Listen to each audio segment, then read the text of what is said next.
everybody, Nate Lee here, and if you're new to this channel, I post a video every week and I teach mandolin stuff at a variety of levels in bluegrass and related styles.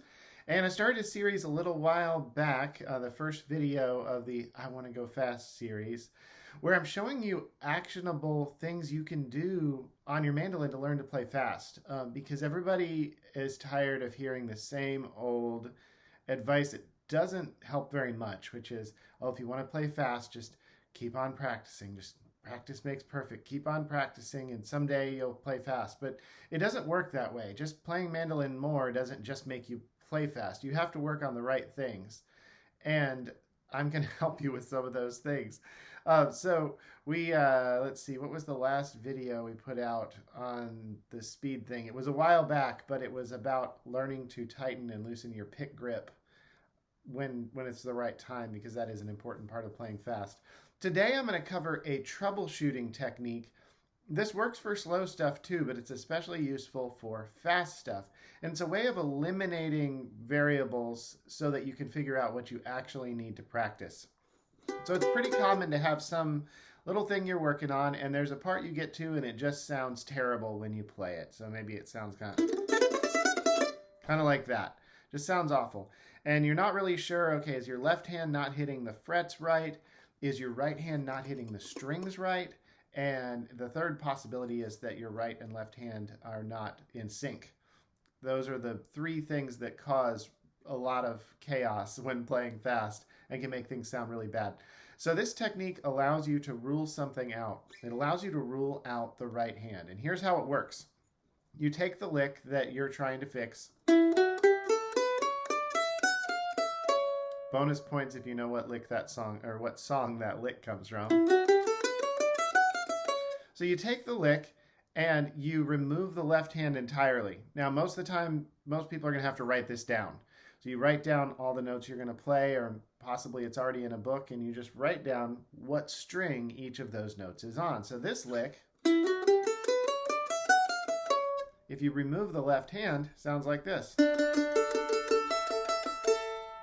So if I'm having trouble with this lick, then I can remove the left hand to see if the right hand can do its job.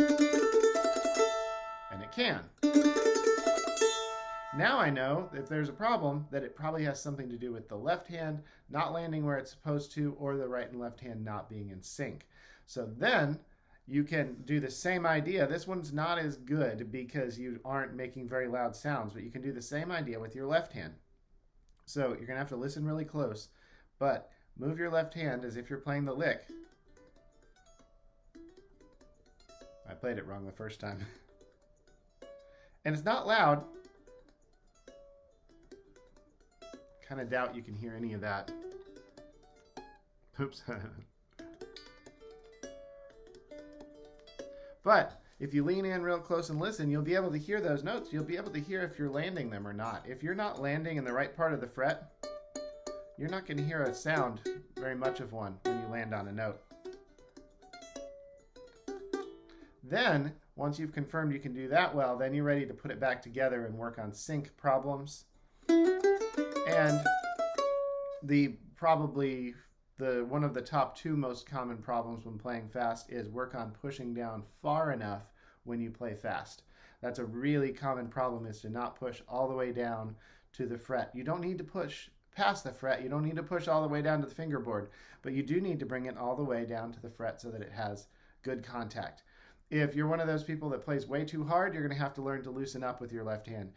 But like many people, when I go wrong with my left hand, it's that I'm not pushing my fingers far enough down. So if you're having that problem, what you should imagine is that you're not actually going for the fret, but that you're going for a little bit past the fret. So I like to actually imagine that I am pushing my fingers all the way down to the fingerboard, knowing that I'm never going to do that. I'm just going to get to the right place. And again, if you push down way too hard, which is another really common bad habit, then instead you need to imagine that you're not pushing all the way down to the fret, and that'll help you lighten up a little bit.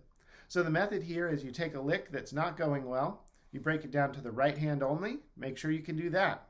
If you can't do that, then the lick's not going to go well.